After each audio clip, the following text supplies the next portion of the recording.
দোলাই মাথা, তুলো না মোদের দোলো না পায়ে, ছিঁড়ো না নরম পাতা।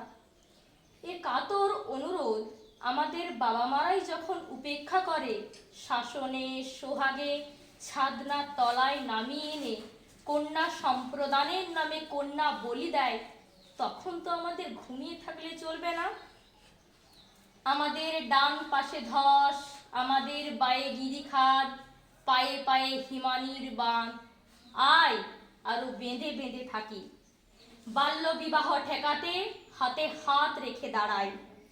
18 না পেরোলে আমরা বিয়ের পিঁড়িতে বসবো না। তার জন্য চাই প্রকৃত শিক্ষা ও বিজ্ঞান মনস্কতা। মাধ্যমিক ও উচ্চ মাধ্যমিক স্তরে মেয়েদের শিক্ষার হার যেখানে 72%, উচ্চ শিক্ষায় সেখানে শিক্ষার হার 32%। বাকি 40% মেয়ে গেল কোথায়?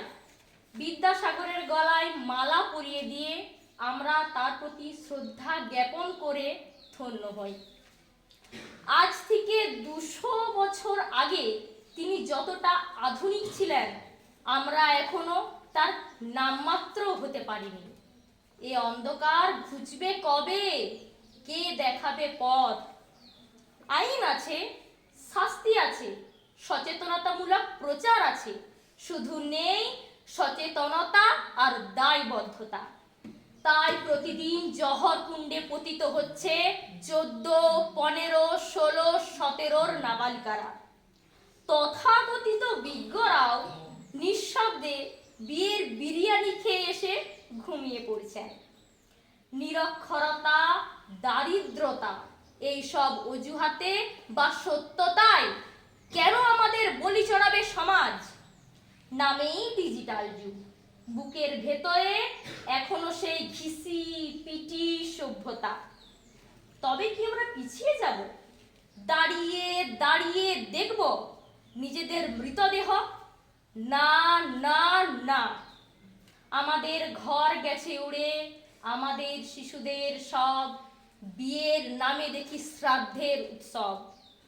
আমাদের আরো শিখতে হবে, আরো জানতে হবে, আরো পড়তে হবে, ভুল ভাঙাতে হবে, অবুঝ সমাজের একরোখা পিতামাতার বিশ্বাসী হতে হবে।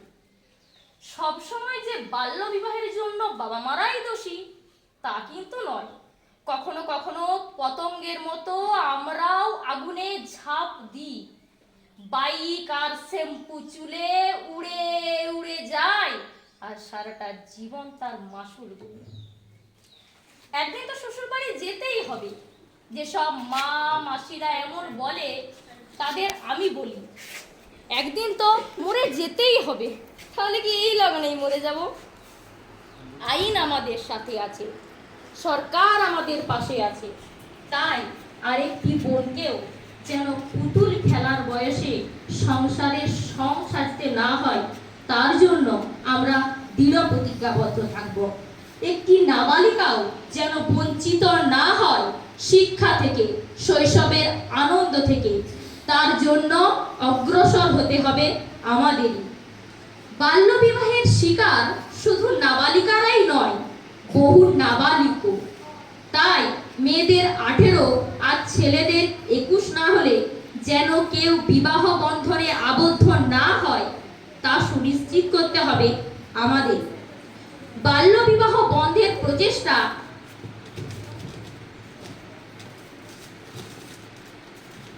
শুধু আজকের প্রচেষ্টা নয়। শারদা আইন 1929 সালে শারদা আইনে বাল্য বিবাহ নিষেধাজ্ঞা